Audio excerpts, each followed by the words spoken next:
get into some special Bears free agent targets here on today's show. My name is Harrison Graham. Welcome into Chicago Bears Now.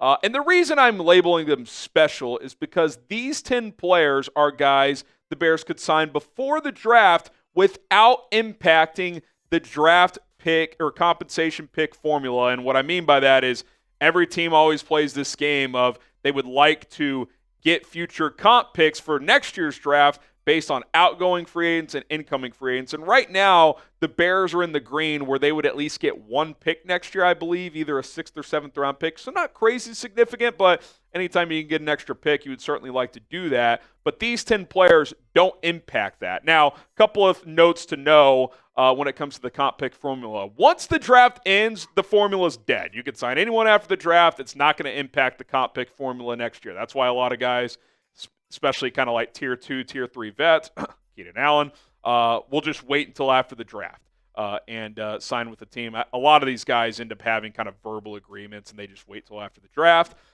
But if you don't want to wait till after the draft, guys who were cut by other teams, they don't factor into the formula. A Bears example for this year is Grady Jarrett. He got cut by the Falcons. The Bears signed him. Zero impact on the comp pick formula. You look at what Minnesota did. With Javon Hargrave and Jonathan Allen. Both guys were cut.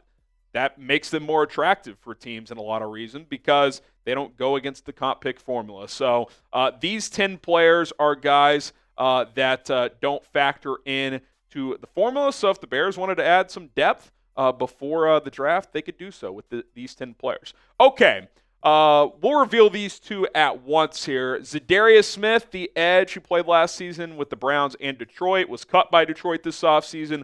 Von Miller, who's been with the Bills the last 3 years, got cut by Buffalo as well. I obviously still would like to add a pass rusher. The Bears could certainly look in the draft and likely will as well. But if they want to get a jump on that, these two guys would not impact the formula like I mentioned. Both guys had pretty decent productive years last year. Za'Darius Smith played more games, played more snaps. I think he's a guy who can handle a larger role at this point because he's still relatively young. Von Miller's 36 now. But in limited snaps and game action, Miller still racked up 6 sacks there. His PFF grade was excellent. So I think like as a role time player, if you're keeping his legs fresh, he can still give you some juice as a rotation rusher, whereas Smith can probably give you more snaps if you need him to do that. Less injuries in recent years as well.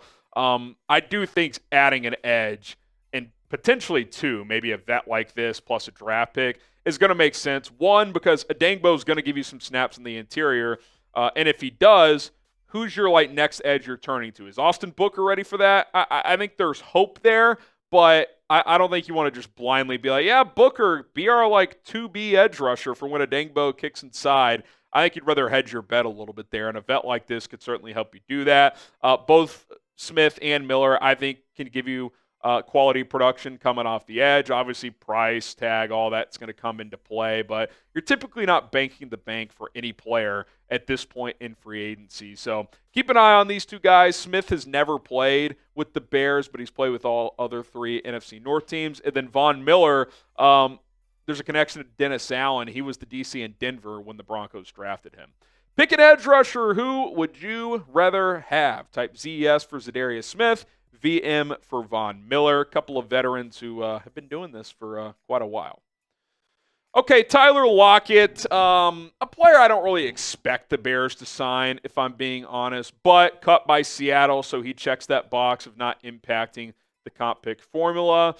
You've seen the production start to dip. He's not at the peak of his powers, but I still think he can be a solid wide receiver 3 in this league. You know, if you told me he gave you exactly what he gave the Seahawks last year, I mean, that would be pretty solid production, around 50 catches, 600 yards, maybe gives you a couple more than 2 touchdowns. Has always been pretty sure-handed. Obviously, the Bears have Olamide Zaccheaus. Pretty decent chance they'll draft somebody as well. They added Miles Boykin also to give you kind of a big body receiver option. We'll see if he factors in this year at all.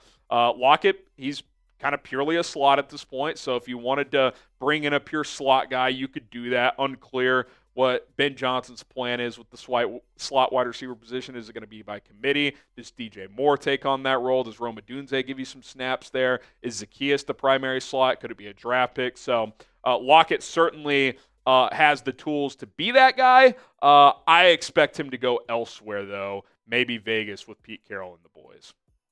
All right, a couple of safeties that were cut. Marcus Williams with Baltimore, Rayshawn Jenkins in Seattle. Two guys who have played a lot of ball and have played well in this league, but not so much as of late.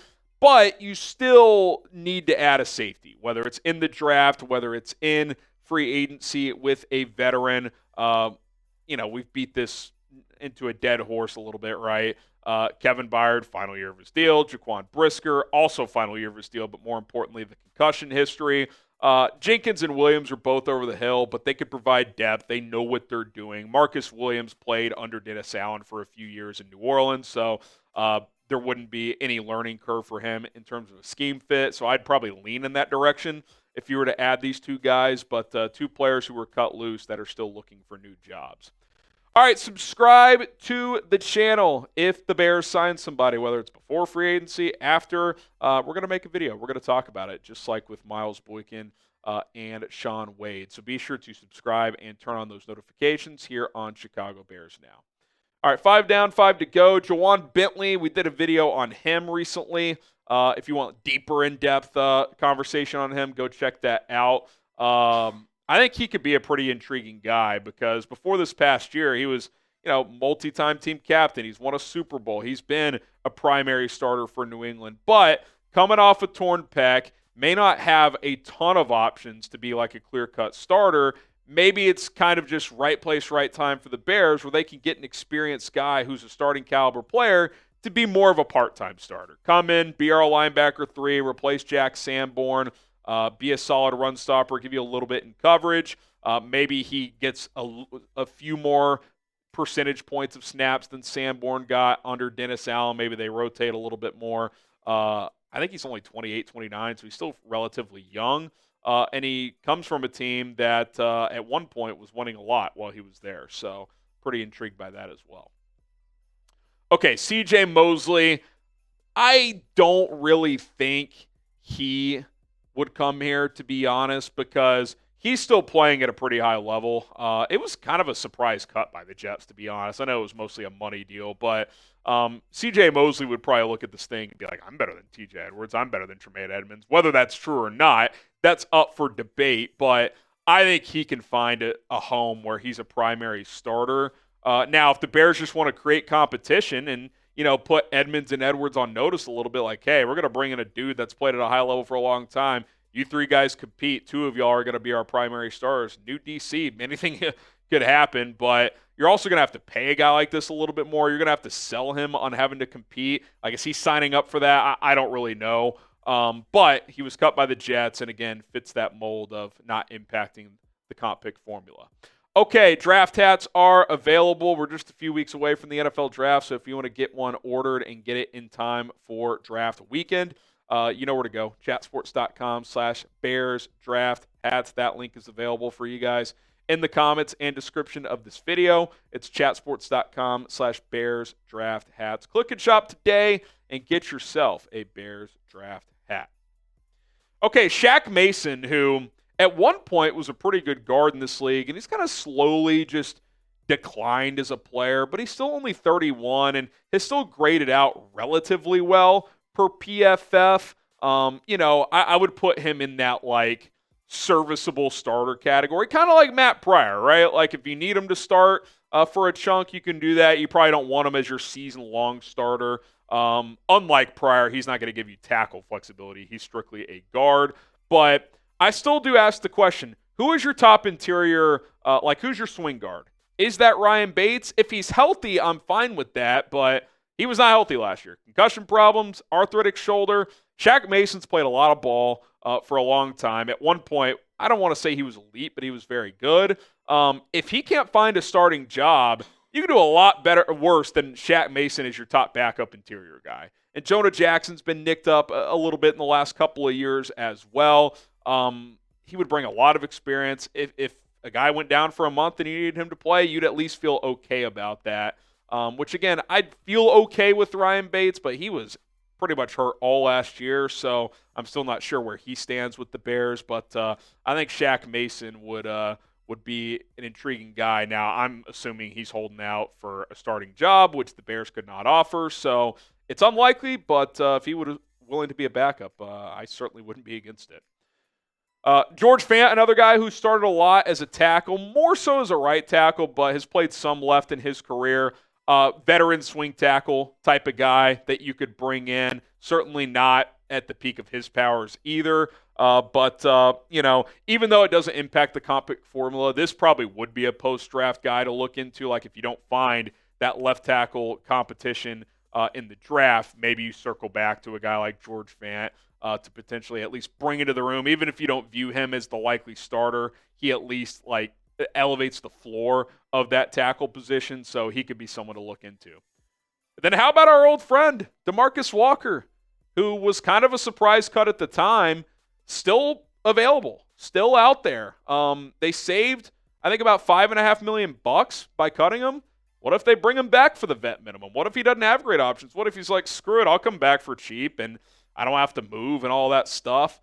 It certainly seemed like a signal of a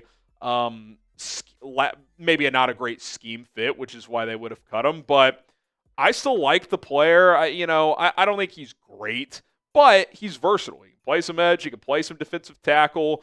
I thought last year he was actually better than he was the year before, so I was a little surprised at the time. Not shocked because new coaching staff comes in, they view guys schematically and all that stuff. But I mean, if you told me he came back for $2 million, I mean, I'd be fine with that. I think he'd be in your rotation right now. I mean, we've talked about it. You need defensive tackle help, you need edge help, and Demarcus Walker bringing him back wouldn't impact the formula. So hey, if he wants to and the Bears want him back, I wouldn't be against it.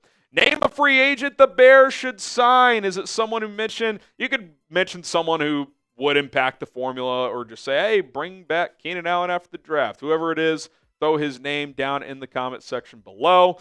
My name is Harrison Graham. We will continue to pump out content because that is what we do here on this show. 2+ videos per day, 2 live shows per week. We'll be live for the entire draft, all 7 rounds. So don't forget to subscribe.